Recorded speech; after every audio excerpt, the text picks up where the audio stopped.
Good morning.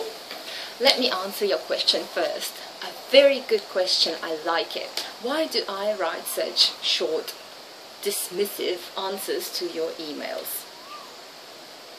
Let me tell you a story. When I was little, I always bothered my mom. Mom, mom, mom, mom, look at me. And she always told me, do not shake the air. Do you know what that means? That means talking without any purpose, talking without any meaning, without the essence, without a clear message, without any need. And so-called small talk, breaking the ice, I think that is all rubbish. Some of it is cultural rubbish. When you walk into a store and the clerk is saying, hello, how are you? They do not want to hear that your dog is sick. They do not want to know how you feel. They don't care about you. It is cultural politeness. But I don't want to be impolite. Yet there must be a question or something to say to every person which is not general, which is not, hi, how are you, how was your weekend? You don't ask Lena, how was your weekend? I just got a message this morning, how was your weekend? I don't have weekends in my life. Every day is a weekend. Like, oh, how was my weekend? Was it weekend? Did I miss it? When a week is endless, when you don't have a certain schedule, Monday to Friday job, you don't have a weekend. This person, Bo, Pitbull. This person knows me well, and he knows that I don't work and I don't have Monday to Friday schedule, yet he sends a message, how was your weekend, as if he would send this message to everybody else. Now, that is not caring, that is shaking the air. Same with the question, well, good luck, not question, comment, good luck moving. I don't need luck moving, I need a car and a pair of hands to help me carry the boxes, right? When you walk into the store, the clerk can say, that's a lovely hat you're wearing, if that is true. Or something that applies to you, something that, I don't know, something particular to that person, from observation, from really being interested in that person, from perception. If you see that they're really struggling with choosing a hand cream, this and this and this and this, and looking for, like, really confused for half an hour, you can't help them. But if you know they're sort of like, oh, please, leave me alone, it's like, hello, it's enough. Now, I'm not teaching you customer service, I'm teaching you people service and women's service, and that is very similar. You have to appeal to this particular person, the person you are talking to. When you ask me this question, why do I give dismissive answers? They're not dismissive. When I see somebody shaking the air by describing the weather in their region, I'm not going to reply, well, I'm glad the rain is over where you are, and here we've had sun and some strong winds. What's the point of that? The weather is constantly changing. It's all good weather, and who cares if it rains, unless it's flooding. And even then, if it's not affecting you, and if it is affecting you, you would have written to me by now. If it isn't affecting you, I don't have to inquire about the floods, or the rains, or the sunshine, or the dry land, because it isn't about you. Now, I can ask you how your sister is feeling, because you have emailed me a month ago saying that your sister is really sick and you need some help with sending energy, and I recommended you to look at the same pendant that we have charged with healing energy. I really sincerely wonder how your sister is feeling now, and you know who I'm talking to, right? But I don't wonder if the rain has stopped. See the difference? This is where you get the dismissive answers from. And they're not dismissive, they're to the point. If your email is about I, blah, blah, blah, which only makes my life more complicated, not simplifying my life at all, with whatever you write in there, it's like, oh, what can I come up with to say to him in reply for this email? If this is the sort of thinking, I simply do not reply. If it's clear question that requires clear advice that I am in a position to give, that is fine. If your email is about nothing, I do not reply, because it's not worth my time, and that is up to me to decide. If it doesn't click with me, if it doesn't provoke thought and desire to help you, I will simply not reply for the sake of being polite, because being polite is delusion. At least you know that I was not interested in what you had to say, if the answer is one-line answer. Then think about it. If you want this person to be interested in you in order to help you somehow or entertain you, and you write them a lengthy email, and that does not provoke a desire to do something that you want me to do, then you went wrong somewhere in the content of that email. It applies to me, it applies to your customer, it applies to your employer, anybody in this world, your friend. If you do something and it doesn't provoke the right reaction, you went wrong with your initial action. That's the law of Lena here. I don't know if it exists in any other teachings, but I think this is very, very important. And now I want to skip to a different topic about Korea. As you know, I have lived in South Korea for 11 years, and before that I was living in New Zealand. And it's very, very much upside down sort of culture from New Zealand, different. And I wanted to share with you what I have learned. Of course, I learned many things, and some of them I'd consider not so good, and some of them perhaps better than in Western culture. What is not good, I would not want to talk about, but what is good, I would like to share with you so that you can consider it, employing and incorporating that into your life. First, when Korean people greet each other, be it friends or co-workers or in business relationships, they ask another person, have you eaten? Now, that does not mean that Koreans are obsessed with food and all they think about is food, that there isn't enough food. This means that if the other person is not satisfied, is not feeling in its, say, pleasant and good neutral state, they cannot think straight. So if you are suggesting, let's talk business, and then you ask, well, have you eaten? And they say no. They haven't had lunch. It means they're hungry. How is the business conversation going to go? It's going to go in the wrong direction, because most of the time they will probably think about like, oh, what a drag, when am I going to finish this so I can go and have lunch finally? I'm hungry, my stomach is going like boo-boo, and I can't really concentrate on what I'm doing. This is to share, to show that you care about another person. And if you say, no, I haven't eaten, they would do everything to make sure that you do eat. Invite you out to lunch, even though they have eaten themselves. Or order something in for a takeaway, or bring out a snack or something to satisfy your need first. And this can be food, this can be, I don't know, body temperature, if you're happy with the temperature in the room. Is it too cold? Is it too hot? Is it anything? If the other person has a toothache and you're trying to talk to them about making a new business proposal, they will think about their toothache most of the time. And if the person is hungry, they will think about lunch and not what you're saying. So think about other people's needs before you suggest anything. So that leads us to yesterday's email. Another request for a Skype session. Wonderful. I haven't had a Skype session apart from my grandma in a very long time. Why? Because I don't feel like it. I don't want it. Why do I not want it? Because they haven't made me want it. And this is as simple as that.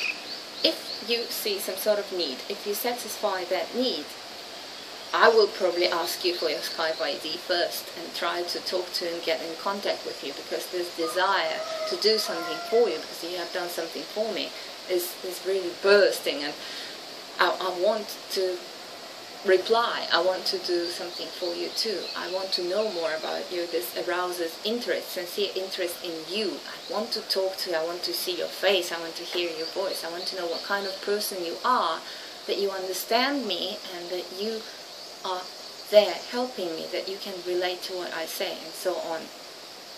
This is how you get what you want. Be it a Skype session, be it control, as in controlling you, be it anything else. Oops. Now, this was not my underwear, this was the underskirt, so nothing, you didn't see anything extra. I'm wearing shorts, yoga shorts underneath, so ooh. Okay, and what else did I learn in Korea? Do not eat in front of others when others have nothing to eat. When I came back to, not back, but when I came to Thailand and got involved with a group of Westerners from different countries, we gathered one night for a movie night at a friend's house, and one guy, he's from the US, he brought a takeaway with him. A nice smelling pack of tomato sauce spaghetti with seafood, I think it was. He opened the box and I thought, okay, well, that's really nice, let me go grab the fork, chopsticks. And then he started eating it out of the box. And I felt like, hold on, is he not even going to like share with everybody? Isn't that natural? Apparently not.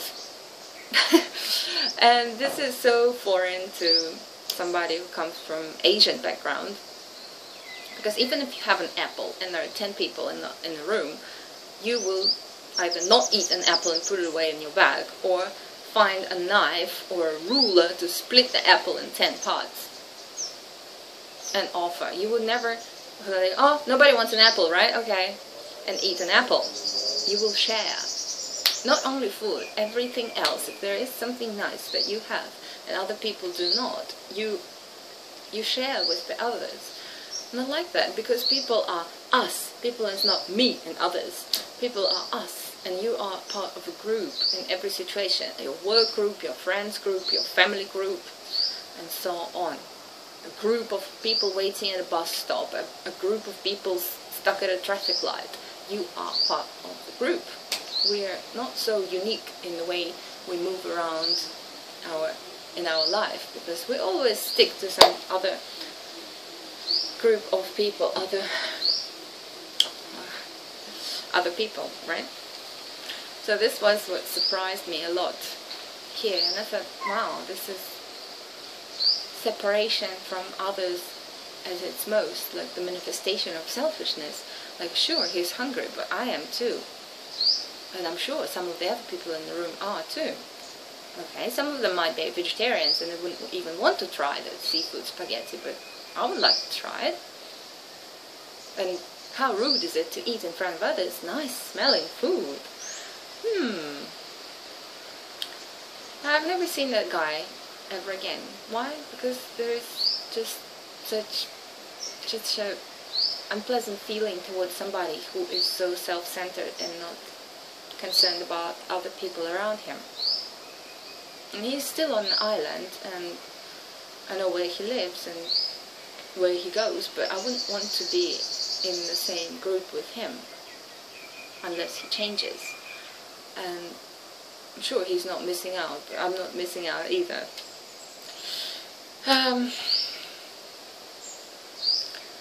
What else did I learn in my life in Korea? Koreans don't use the word I. And I think I've told you about this before. They don't use the word I, and they don't use the word my. It's very, very uncommon. So how would you say my house? I mean, I live here alone, right? You would still say our house. And the dog, you would still say our dog. And you still would say our father and our mother instead of my mother and my father. Even though you don't have any siblings, you would still say our father. This shows you how people care about each other. And in that country, you can really see that in practice. It's not just a language, it is It is the culture of where people are one. And I've been in situations where I needed help, be it stuck in the middle of the road with no petrol, or without a place to stay for the night, or stuck for the holidays, public holidays, with all the shops and restaurants shut without food at home. People will always take care of you without asking you for money, without asking you to pay them back with the same service. It's like, yeah, I'm giving you some food now, but don't forget next week that you are to bring something back, because I'm giving you, so I should receive back. It wasn't like that. The neighbors in apartment blocks, most countries, you don't even know who your neighbors are. There, people would knock on your door and would say, I've just picked some tomatoes at my grandma's garden. Would you like to have a little bag just to try? They're like organic, fresh tomatoes. And it's like, oh, thank you so much. And then you get somebody else come up with you and share something else. And what is the reaction? What is the natural reaction? I owe that person, right? This is our Western reaction.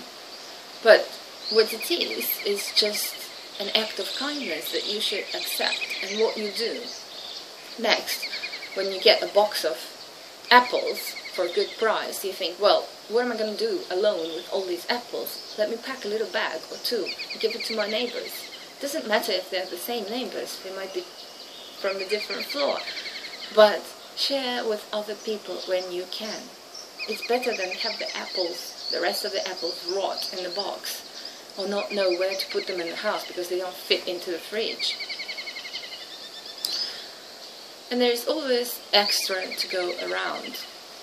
There's always more than you can digest and take in at certain stages of life. And if we all share that extra, the world becomes more balanced.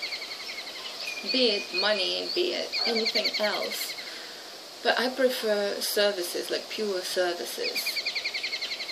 If I have a car and my friends only have motorbikes, I'm the social mover, as in, like, somebody moves the house, they know I have a car, I offer a service to move their things when they move a house, and it's a truck, so it helps everybody.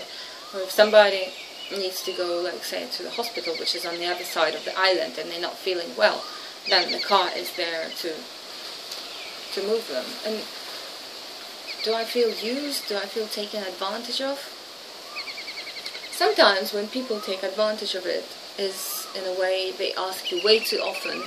When you offer something once, twice, 3 times, and it's sort of like, yes, give me more and more and more and more.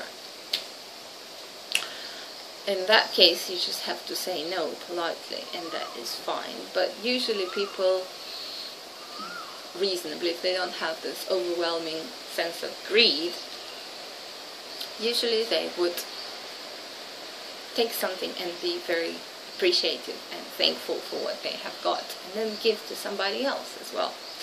Give in the sense that they feel fulfilled with what they have received. They feel that people are kind and people are indeed giving and don't ask for anything back. So I can be like that too.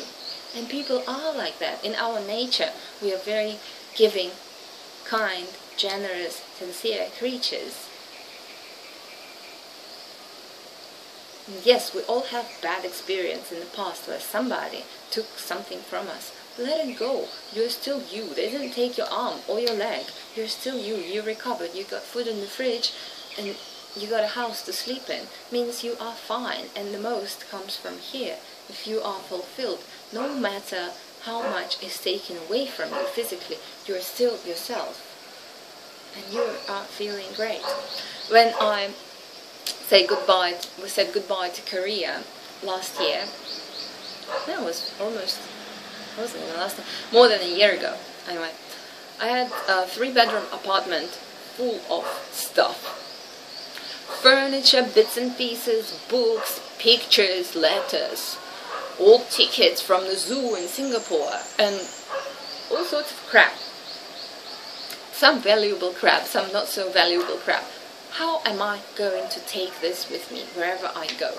I don't know where I'm going. I don't know where I'm going to live. I can't pack this all into a container and carry it with me. Plus the furniture isn't really so good, and the blankets have stains on them. Why am I going to drag this with me? Why not just leave it all behind? And I opened the apartment door and said, like, left the house and said, everybody, if you need something, go and take it. But instead, clean the apartment sparkling clean so that there is nothing else. And this is what happened. Do I miss any of the stuff? I came here with a little bag that fits into hand luggage. Do I miss any of that stuff? Did I ever think about it? Oh, I wish I still had that book. Oh, I wish I still had the binoculars. I wish I had those winter shoes. No, I don't even remember about it. And it's been more than a year. I didn't think about any of that crap once. And letting go of things is not easy. But if you are mentally prepared not to cling to objects, you are a lot freer. Your soul is not polluted with these attachments. Attachments to the letters from your first love when you were 16. Handwritten. That's something to keep for your whole life. It's a letter. It's the past. You're a different person now. There are other joys in life. And that first love is not necessarily the strongest love. The strongest love is still to come. Or maybe it's your current wife. Why would you cling to something from the past? Nostalgia, something that makes you feel good. Oh, when I see this, yeah, kindergarten. I don't need the pictures. I don't need the letters. I don't need the objects. Because it is all something without soul. It doesn't have value. It doesn't have life. It can go. It can be taken away from you. And as long as you have your body and your strong mind, nothing can get you out of your neutral, happy position. And nothing can upgrade your happy position, because you are already all that you can be in your core. And to be that, it takes letting go of the attachments. I'm not saying that go and live in the park and donate your apartment to the charity, no. But don't be attached to it. If somebody takes your car, so be it. If somebody takes your books, so be it. Yes, but they're valuable and they have the signature of the author on them. What value is that? That is very superficial value. Does that change the content of the book? Yes, but it gives it a special feeling. What feeling? Does that author, when he was signing the book, care about you? No. They signed 1 million books that day and sold them all. And they don't care about who reads them as long as they sell their book. And maybe they do care. Anyway, this is arguable. Again, the point is, what was the point? The point was, yesterday I went to my friend's housewarming party. She and her husband just built a condominium of 10 apartments here in Samui. And they had their condominium opening. And her son, her 5-year-old son, has something I really, really want to have. It is a big trampoline. And this reminded me of my long, long forgotten desire to have a big trampoline. And when I went to Switzerland, almost every house has a trampoline. You know, the large trampolines with walls, safety walls, and the little steps leading up to it. I really, really want one.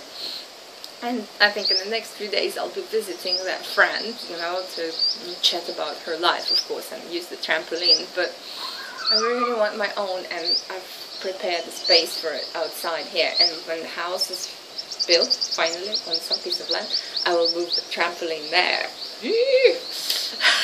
It's fun when this sort of stuff comes from a 30-year-old, not a 13-year-old or a 3-year-old, right? But hey, inside we're all children, and I've never had my own trampoline. No, I did have it in New Zealand, okay. I've never had my own trampoline in my 20s, so I really want one. And I think it will be so much fun in the morning after yoga, and after lunch, and before dinner, and after dinner, and before sleep, and sometimes during the night. Go on the trampoline and try to do them, what do you call it? Like tumbles, right? You jump and you turn around in the air and you land. Exciting. Okay, on that exciting note, exciting for me, I will let you go. But before I let you go, I'm going to say something else. And yesterday, I published a video on talking about what I like to talk about. And if you couldn't watch it until the end, that means you're not interested in me. That means that the question, should I serve her, should I not, should be no. Because if you're not genuinely interested in the person, you can't serve them. And if you are interested in the person, you can. But if the person talks about what they like to talk about, if you are truly interested in them, that would have been interesting to listen to, because that is the reflection of the inner Lena. I'm going to change my name to Selena. What do you think? Selena is good, right? Okay. Goodbye.